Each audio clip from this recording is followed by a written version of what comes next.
Bonjour à tous et bienvenue à cette émission MONUC Réalité, un programme de l'unité vidéo de la MONUC. Aujourd'hui, nous irons à la découverte d'une équipe chargée de la démobilisation et du désarmement des groupes armés. Alors nous verrons qui compose une telle équipe, comment fonctionne-t-elle et avec quels moyens. Des réponses dans un instant. Tout d'abord, sachez que le secrétaire général adjoint des Nations Unies en charge des opérations de maintien de la paix a effectué une visite à Kinshasa. Alain Leroy s'est entretenu avec les plus hautes autorités congolaises et en toile de fond de toutes ces rencontres, le futur de la MONUC. Les autorités congolaises souhaitent clairement un désengagement progressif de la MONUC. Et elles souhaitent en particulier que dès le 30 juin, ce désengagement se matérialise. Une partie de ce désengagement, bien sûr, donc c'est ce sur quoi nous travaillons, c'est ce sur quoi les équipes, dans les jours qui viennent, vont travailler ensemble, sur, au 30 juin, de quelle réduction pourrait-on parler, quelle serait la partie de la force militaire qui pourrait, dès le 30 juin, commencer à se désengager. Rendons-nous tout de suite au Nord Kivu où notre reporter a passé une journée avec une équipe qui aide les groupes armés à déposer les armes et pourquoi pas à les rapatrier chez eux s'il s'agit des étrangers. L'équipe en question, c'est la division DD3R de la MONUC qui s'occupe aussi du programme DDR. Découvrons tout de suite cette équipe dans ce reportage de OREB du siège de la MONUC à Walikale au centre de démobilisation. 2 ans déjà depuis que le gouvernement congolais fournit des efforts pour convaincre les groupes armés soit à être démobilisés, soit à intégrer l'armée nationale. C'est vrai, nos attentes sont vraiment bien placées, mais ce n'est pas une tâche facile. Vraiment, cette démobilisation ou cette intégration est entourée de beaucoup de défis.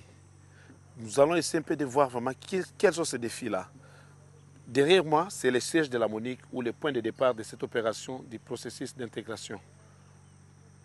Oh, bonjour, monsieur. Bonjour, how are you? I'm fine. Yeah. Here it's a team site 511 Walikale. Here it's an operational room. All our communication.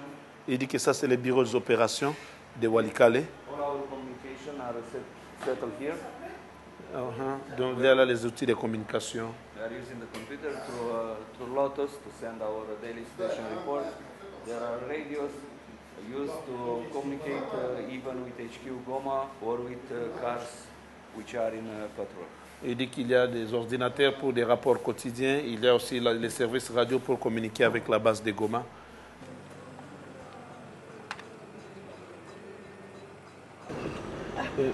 Fidèle, vraiment, je trouve que tu es énervé.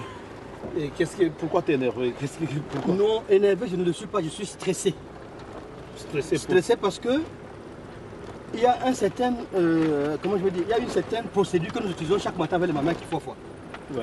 La procédure, c'est que à 8h, à 7h, ils doivent être à la parade. Nous venons, nous les comptons. On vient, et à 8h, 8h30 plus tard, on vient avec la nourriture.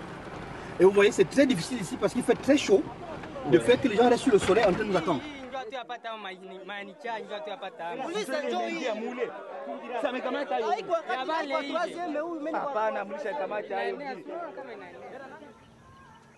Et pourquoi avoir choisi votre site à côté du bureau de la police? Ben, parce que c'est une activité du gouvernement. Les Nations Unies sont là seulement pour appuyer le gouvernement. Et comme nous travaillons avec l'administration locale, la police, les FADC, c'est comme ça que nous avons choisi ici pour avoir la protection de la police en cas de besoin et éventuellement des FADC qui sont à côté de nous. Et surtout que c'était un terrain qui était un peu bien posé pour faciliter les choses, hein, pour faciliter les choses et faciliter l'implantation des tentes. Regarde par exemple, ceci qui est supposé être nos bureaux. On doit avoir au moins 4 tables ici, des chaises, des ordinateurs pour travailler, mais on n'a encore rien. On a monté les tentes avec beaucoup de difficultés. Bon, on attend encore les tables et les chaises qui devaient normalement être ici. On devait avoir un générateur dehors, le matériel électrique devait être ici, donc on n'a encore rien.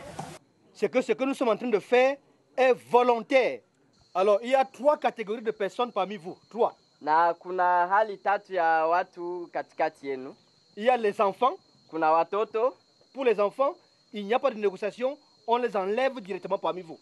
Kwa hiyo hali hakuna kya kuweza kusema hapo. Ni kuwatosha mara moja kijeshi. Parce que dans la convention internationale, un enfant peut être un soldat. Il doit d'abord aller à l'école, grandir, avoir l'âge d'être soldat. À ce moment, il peut être soldat. En fait, c'est que nous venons de finir avec notre petite campagne de sensibilisation. Je suis très content parce qu'au moins les 2 messages sont passés, c'est-à-dire l'intégration et la démobilisation. Bon, la tendance est qu'ils sont sensibilisés par leur commandement de choisir tous l'intégration. Mais ils ont compris également qu'à côté, il y a une autre porte.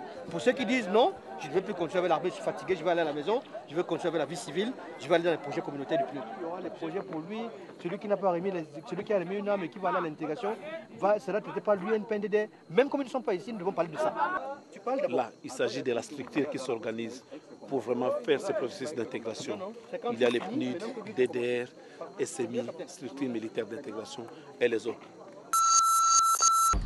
Ainsi, la conjugaison des efforts de tous, MONUC, PNUD, gouvernement congolais, FARDC, est récompensée.